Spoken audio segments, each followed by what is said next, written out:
తూనికలు కొలతల శాఖలో అవినీతి తిమింగలాన్ని పట్టుకున్నారు ఏసీబీ అధికారులు. పలాస డివిజన్ పరిధిలో 14 మండలాల్లో తూనికలు కొలతలకు సంబంధించినటువంటి టి శ్రీధర్ అనే అధికారి ఇటీవలే నియమించబడ్డారు.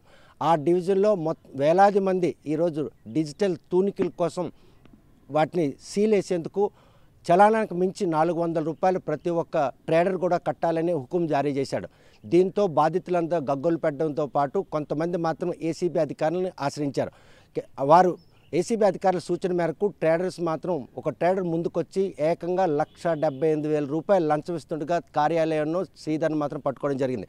విశాఖలో ఉంటూ పలాస డివిజన్లో విధులు నిర్వహిస్తున్న శ్రీధర్ మాత్రం వారానికి 2 రోజుల మాత్రమే వచ్చి అక్కడ అవినీతి సొమ్ముని కలెక్ట్ చేసుకోవడమే తప్ప ఈరోజు తూనికల కొలతలకు సంబంధించినటువంటి ట్రేడర్స్ మాత్రం అనునిత్యం ఇబ్బందులు పెడుతూ వారిని నరకయాతన చూపిస్తున్నారు.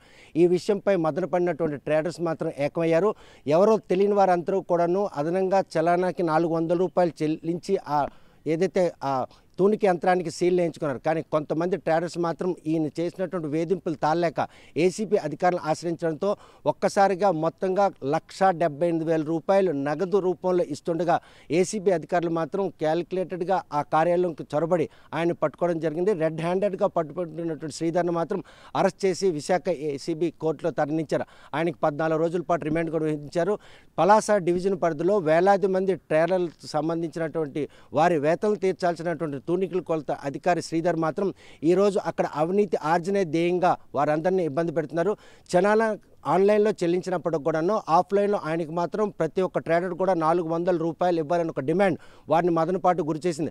400 రూపాయలు తమకు ఒక లెక్క కాదు, కాకపోతే మాత్రం ముక్కుపిండి వసూలు చేస్తున్నటువంటి ఈ అధికారి భర్తం పట్టాలనే ఉద్దేశంతో ట్రేడర్లు అందరూ ఏకమయ్యారు.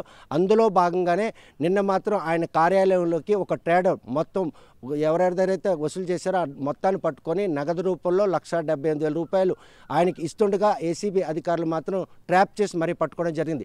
ఈ అవినీతిని నిర్మూలించేందుకు రాష్ట్ర ప్రభుత్వం ఎంత ప్రయత్నాలు చేస్తున్నా కూడాను అవినీతికి అలవాటు పడ్డ అధికారులు చేతివాటం మాత్రం ఇంకా ఆ కార్యాలయంలో పాతుకుపోయింది అనడంలో ఎటువంటి అచ్చలేదు. ప్రస్తుతం మాత్రం రెవెన్యూ శాఖ మాత్రమే అవినీతికి అడ్డాగా మారిందనుకోవచ్చు. కానీ ప్రస్తుతం తూనికల కొలత శాఖలో కూడా ఇంత పెద్ద తిమింగలాన్ని పట్టుకోవడం ఇదే జిల్లా చరిత్రలో మొదటిసారి.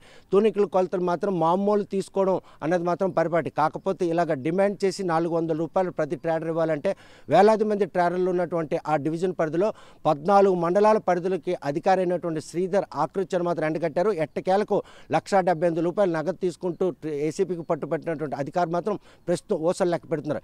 ఇటువంటి అధికారులు భర్తం పట్టేందుకు ఏసీపీ అధికారులు వ్యవహరిస్తున్న తీరు ఈరోజు ట్రేడర్లు అందరూ కూడా సంతృప్తిని వ్యక్తం చేస్తున్నారు అనడంలో ఎటువంటి అతిశక్తి లేదు. పలాస నుండి వీడియో జర్నలిస్ట్ రామకృష్ణతో సత్యం, ఆర్టీవీ, శ్రీకాకుళం. ఇండియా పాకిస్తాన్ తాజా అప్డేట్స్ కోసం డౌన్లోడ్ చేసుకోండి ఆర్టీవీ లైవ్ యాప్.